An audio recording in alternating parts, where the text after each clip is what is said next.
Ninakusalimu kwa jina lipitalo majina yote, jina la Bwana wetu Yesu Kristo. Karibu katika mfululizo wa masomo ya mwongozo wa kujifunza Biblia. Hii ni robo ya kwanza ya mwaka 2026. Robo inayosema kuunganisha mbingu na dunia. Kristo katika Wafilipi na Wakolosai. Somo la kwanza linasema twaudhiwa bali hatuachwi. Na hii ni ufafanuzi kwa mwalimu. Sehemu ya kwanza, muhtasari. Aya muhimu ni Wafilipi sura ile ya 4 aya 4. Lengo la somo Warumi sura ya 8 ya 12 hadi 39.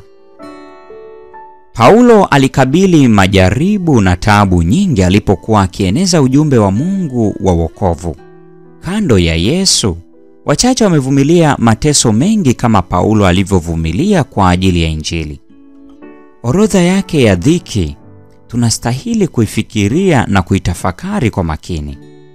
Adha hizi ni pamoja na, lakini hazikomei tu kwa taabu, dhiki, mateso, njaa, kiu, uchi, upanga, vipigo, kukosa makazi, matusi, kusingiziwa, fadhaa, ufukara, kuchapwa, misukosuko, kazi ngumu, kukosa usingizi, kufunga, kutiwa adhabu, maumivu, umaskini, fedheha, kupigwa mawe, kuvunjikiwa meli baharini, safari za mara kwa mara, hali ya kutishia maisha kwa aina anuai, iwe kutoka mitoni, wanyang'anyi, kutoka miongoni mwa watu wake mwenyewe pamoja na watu wa mataifa, au mijini, jangwani, baharini na kadhalika. Mateso ya Paulo pia yanatokana na kushughulika kwake na ugonjwa wa kimwili na udhaifu, pamoja na changamoto ya kutunza makanisa. Kwa wazi, vifungo vyake haviwezi kupuuzwa pia.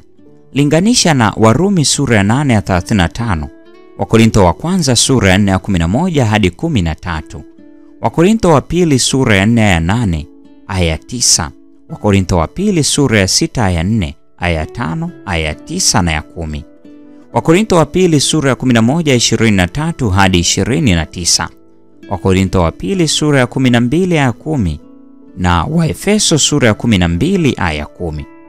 Maisha ya Paulo hayakuwa rahisi. Ni lazima mtu avute pumzi ndefu ili kutaja orodha nzima iliyotangulia bila mapumziko. Si mara chache, wengi wetu tunajikuta tumekatishwa tamaa na machache sana. Hata hivyo, ikiwa orodha ya Paulo ya mateso ni ya kuvutia, ujasiri wake usioyumba ni wa kushangaza zaidi. Anasema, lakini katika mambo hayo yote tunashinda na zaidi ya kushinda kwa yeye aliyetupenda. Warumi sura ile ya 8 aya 37. Somo la juma hili linaangazia mada kuu mbili. Mada ya kwanza, mateso ya Paulo kwa ajili ya Injili, hasa vifungo vyake. Mada ya pili, mikakati ya Paulo ya kuhubiri Injili kwa ufanisi kadiri iwezekanavyo, hata katika hali au mazingira magumu zaidi. Sehemu ya pili, ufafanuzi. Kielelezo. G. Curtis Jones anasimulia kisa kuhusu mishonari wa kitabibu Wilfred Grenfell mwaka 1865 hadi 1940. Alipoulizwa kwa nini alijitoa kwa moyo wote kwa ajili ya utume wa Kikristo, Grenfell alijibu kwa kisa kifuatacho. Katika hospitali ambapo nilikuwa daktari mkazi, mwanamke mmoja aliletwa usiku mmoja akiwa ameungua vibaya sana.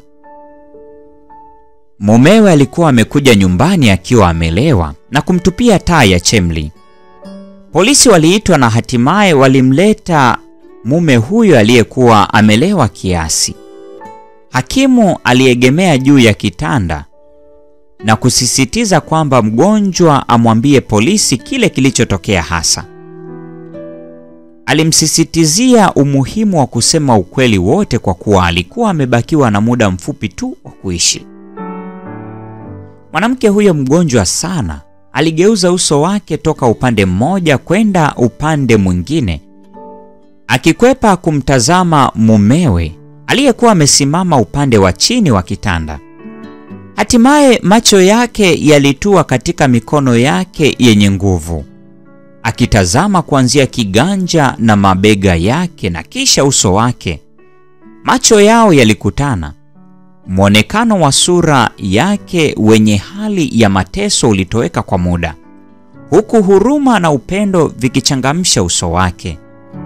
Alimtazama hakimu na kusema kwa utulivu, "Bwana mkubwa, ilikuwa ni ajali tu." Akalaza kichwa chake kwenye mto akafa. Grenfell aliongezea, "Huyu alikuwa kama Mungu na Mungu yuko hivyo. Upendo wake unadumu hata katika dhambi zetu." Curtis Jones anaelezea aina hii ya upendo kama upendo unaoteseka. Iwe mtu anakubaliana na kile mwanamke alichofanya au la, na hoja yenye nguvu sana inaweza kujengwa kwamba alifanya kosa, bado hatua hiyo ina nguvu, sawa na upendo ulioonyeshwa na mwanamke katika kisa cha Grenfell. Upendo wa Paulo pia uliyapokea mateso kwa moyo. Upendo unaoteseka. Katika Warumi sura ile ya 8 ya 35, Paulo anaelezea uhakikisho wake wa kina wa upendo wa Kristo kwake na kwa ajili yetu sote kupitia swali lisilohitaji jibu: ni nani atakayetutenga na upendo wa Kristo? Jibu linalotarajiwa linajulikana: hakuna. Ikiwa Mungu hakumwachilia mwana wake mwenyewe, Warumi 8:32, kwa nini taabu yoyote itutenganishe na upendo wa Kristo? Mungu alithibitisha upendo wake kwa kutupatia mwana wake wa pekee, na pamoja naye vitu vyote, Warumi sura ile ya 8 ya 32. Paulo hakuhitaji uthibitisho zaidi wa upendo wa Mungu, wala sisi hatuhitaji. Paulo ana uhakika sana na upendo wa Mungu kiasi kwamba anautaja tena na tena. Warumi sura ile ya 8 ya 37 na aya 39. Kwa sababu ya upendo, Yesu alivumilia mateso na kifo kwa hiari kwa ajili yetu. Yohana Mtakatifu sura ile ya 13 aya ya kwanza, aya ya 34. Yohana 15 aya ya 9 na aya ya 12. Kwa upande wake, Paulo alikuwa tayari kuvumilia mateso na kifo kwa ajili yake. Kwa kweli, ni upendo wa Kristo pekee kwetu ndiyo unaweza kutegemeza imani yetu wakati wa majaribu. Katika Warumi sura ile ya 8 ya 35, Paulo anaorodhesha taabu zake katika orodha yenye sehemu 7: dhiki, shida, adha, njaa, uchi, hatari na upanga.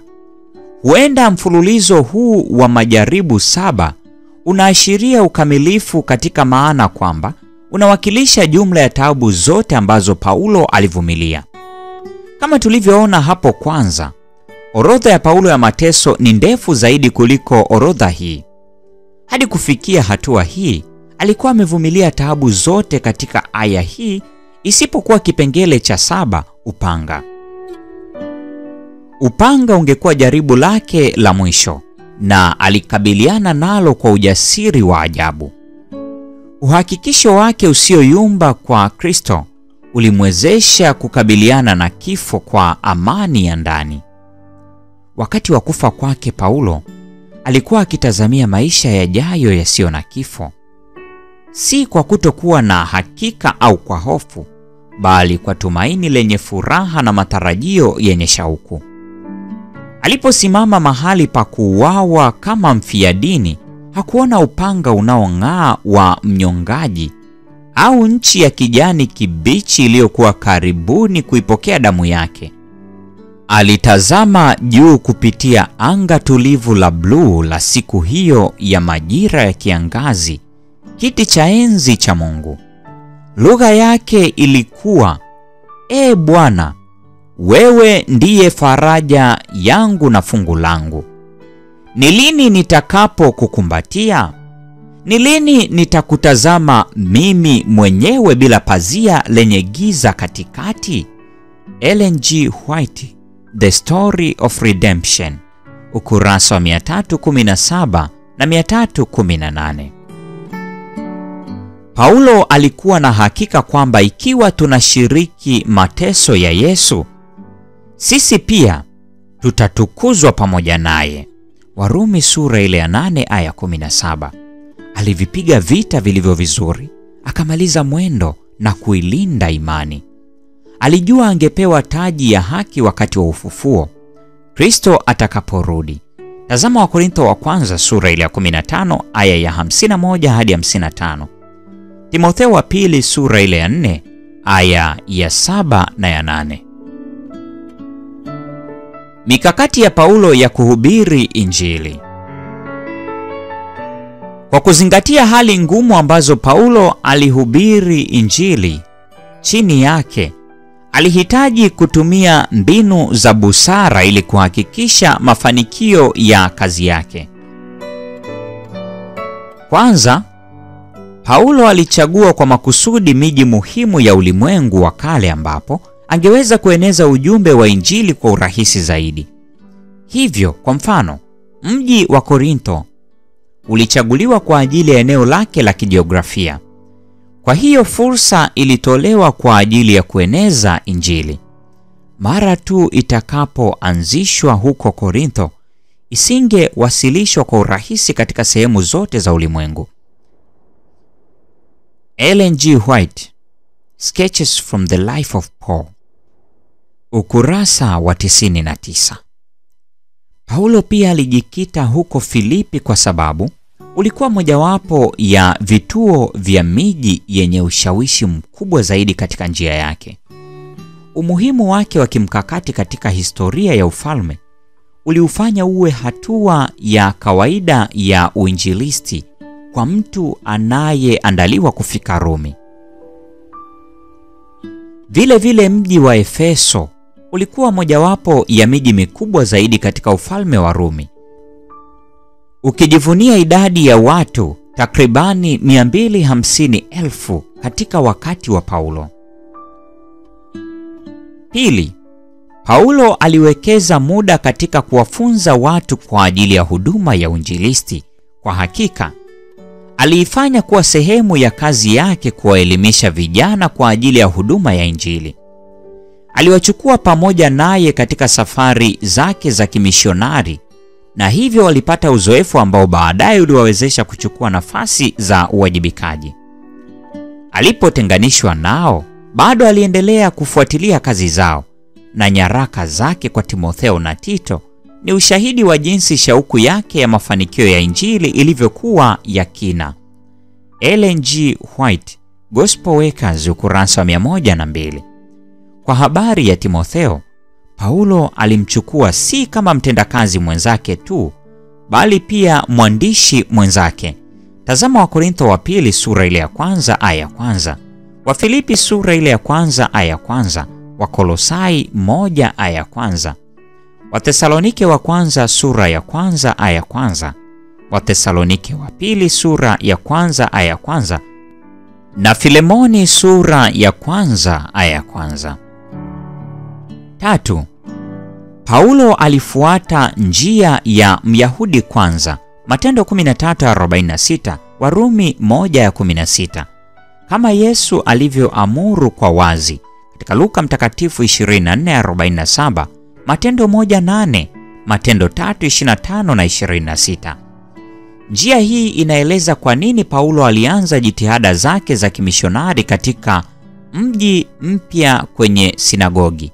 Matendo 9:20, Matendo 13 aya 5, aya 14 na 46, Matendo 14 aya 1, Matendo 17 aya 1, ya pili na 17, na Matendo 18 aya 4. Akitafakari juu ya agizo kwamba kazi ya wanafunzi inapaswa kuanzia Yerusalemu, Ellen G. White anasema, popote watu wa Mungu wanapowekwa, katika miji iliyosongamana, katika vijiji au kati ya njia za mashambani, kuna eneo la nyumbani la utume. Kwanza kabisa ni kazi katika familia, kisha wawalete jirani zao kwa Kristo na kuwaletea kweli adhimu za wakati huu. Advent Review and Sabbath Herald, Mei 22 mwaka 1888. 4. Paulo alidumisha mawasiliano ya mara kwa mara na makanisa kwa kutuma nyaraka kwao kwa sababu ya maangalizi ya makanisa yote. Wakorintho wa pili sura ya 11:28. Mara nyingi hakuweza kukaa muda mrefu na waongofu wapya katika miji alipohubiri. Hivyo alitumia nyaraka kama njia ya kuwasiliana na makanisa na kuwapatia maagizo. Nyaraka hizo pia zilitumika kama njia ya kujaza uwazi uliosababishwa na kutokuwepo kwake kimwili. Wakorintho wa kwanza sura ile ya 5 aya 3. Wafilipi sura ya 2 aya 12. Sehemu ya 3. Matumizi maishani. Tafakari juu ya mada zifuatazo. Kisha waombe wanafunzi wako kujibu maswali yafuatayo. Kuhubiri Injili kunaweza kuwa changamoto kwa Wakristo wengi, hasa pale kaida za kijamii zinapokinzana na neno la Mungu. Katika karne nyingi, watu wengi sana wamekabiliwa na mateso na hata kifo katika kutimiza kazi yao ya umishonari. Uhalisi huu ulikuwa wa kweli katika siku za kwanza za utume wa Kikristo, na hakutakuwa na tofauti katika hitimisho lake. Ufunuo Yohana sura ile ya 14 ya 13. Tunapoendelea na kazi ya umishonari wa kustahimili mateso yanayoambatana nayo, kuna nguvu moja tu inayoweza kututegemeza: upendo wa Kristo.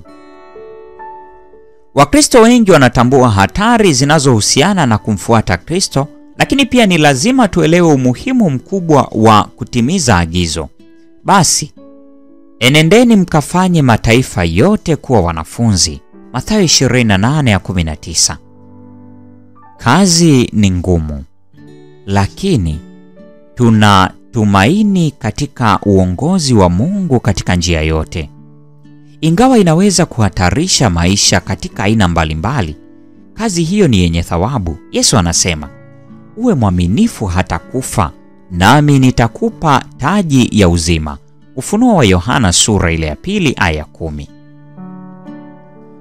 Katika kazi yake ya umishonari, Paulo alitumia mbinu mbalimbali ili kuhakikisha ufanisi wake. Mbinu ya kwanza, alichagua miji muhimu kama vituo vya kutegemeza, ambapo kutokea huko angeweza kueneza ujumbe wa Injili kwa urahisi zaidi. Mbinu ya pili, aliwekeza muda katika kuwapa wengine mafunzo. Mbinu ya tatu, alitanguliza kuwafikia wale walio karibu naye kwanza. Mbinu ya nne, aliendelea kuwasiliana mara kwa mara na wale aliyowahudumia.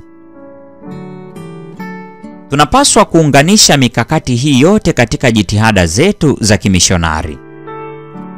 Paulo alijua hata hivyo kwamba ingawa mikakati ni muhimu, haiwezi kamwe kuchukua nafasi ya Roho Mtakatifu. Wakorintho wa kwanza sura ile ya 12 ya kwanza hadi 11, Waefeso sura ya 4 aya ya kwanza hadi ya 6. Hatupaswi kamwe kusahau jambo hili muhimu. Maswali. Swali la kwanza: zipi ni baadhi ya changamoto ambazo umekumbana nazo katika kuhubiri Injili? Swali la pili: umetumiaje mbinu 4 za Paulo za kimishonari zilizoorodheshwa mwanzoni na matokeo yalikuwa nini? Mpendwa mfuatiliaji wa mfululizo wa masomo haya ya mwongozo wa kujifunza Biblia, hapo ndipo mwisho na tamati ya somo la kwanza, ufafanuzi kwa mwalimu. Somo lenye kichwa kinachosema twaudhiwa bali hatuachwi. Somo la pili litatufundisha mada isemayo sababu za kushukuru na kusali. Neema ya Bwana wetu Yesu Kristo, pendo la Mungu na ushirika wa Roho Mtakatifu udumu kuwa pamoja nasi sasa na hata milele. Amina.